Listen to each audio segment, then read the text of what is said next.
Ginanahan sa malaking offer ng UAE si Kiambao. Tiba-tiba sigurado si KQ pati si Dwight Howard na pabilib sa Pinoy. Nag-ala Superman na sa kanyang dunk mga idol si Dwight Howard. Strong Group PH laban sa Sports Club Beirut, isa sa kilalang ball club sa Lebanon mga idol. Dalawa sa starters nila ay national team member ng Lebanon na si El Darwich at Ali Haidar. Naturalized player naman ng Jordan. Ang import nilang si Dart Tucker. Bigate ng sponsor nila, Emirates Airways lang naman. First 4 points ng ating kupanan mga idol mula kay Dwight Howard.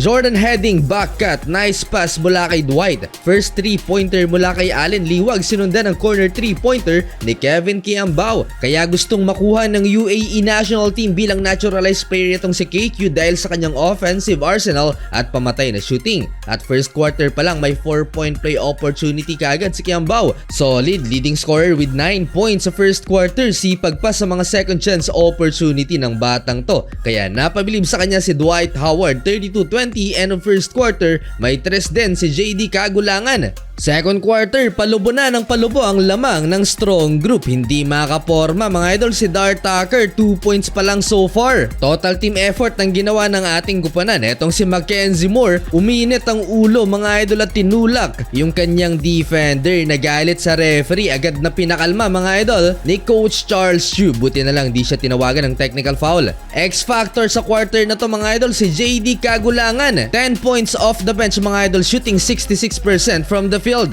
Andre Blatch naitala na rin ang kanyang unang 3 sa laban at last 6 minutes dito na nagsigawan ng uwian na ang mga Pinoy.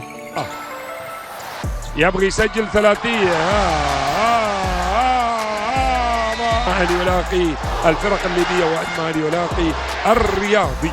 Halfway nang bubuli na si Dwight Howard sa ilalim, bumabagsak ang mga sumasabay mga idol kay Dwight. Ganda ng ball movement ng strong group PH, talagang nagbibigayan. Eto, ipapasa pa ni Dwight Howard kay Kiambao. Another 3-pointer for KQ, 17-point lead na ang strong group. Hindi makapalag ang Lebanese club. Eto, Dwight Howard slam dunk, sisirain na naman yata ang ring.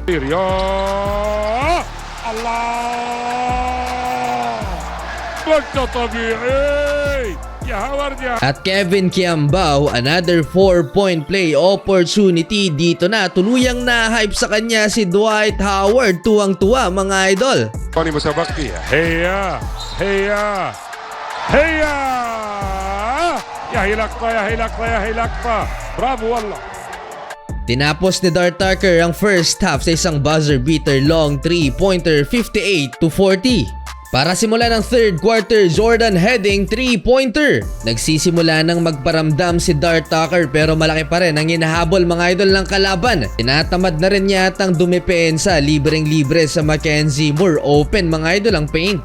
Last 3 minutes, uwian na talaga. Nagso-showtime na lang mga Pinoy. JD Kagulangan, fade away 3-pointer. Sumubok din sa 3 si Dwight Howard pero nasupal pa lang. Another 3-pointer mga idol for Kevin Kiambao, pang 20 points na ito. At leading scorer pa rin ng strong group PH. Showtime na ang UAAP MVP in transition assist kay Jordan heading. Allah على هذا الانسجام. Natapos mga idol ang third quarter, 75-56. Malaki ang lamang ng strong group. Fourth quarter, hindi magandang balita ito. Mukhang na-injured mga idol si JD Kagulangan, ang X-factor off the bench ng strong group. Pinasok pa si Dwight Howard sa fourth quarter para maprotektahan ng malaking kalamangan ng strong group PH. At dito na nag-ala Superman si Dwight Howard. Ya Allah! يا الله مو طبيعي. برافو والله يا هديك. Under 3 minutes, nilabas na rin si Dwight Howard at nagtala ng 11 points in 28 minutes with 9 rebounds. Pinalakpakan ng mga Pinoy na nasa arena mga idol si Dwight. Leading scorer naman si Kevin Kiambao with 20 points. Panalo mga idol ang strong group, 4 straight wins at wala pang talo.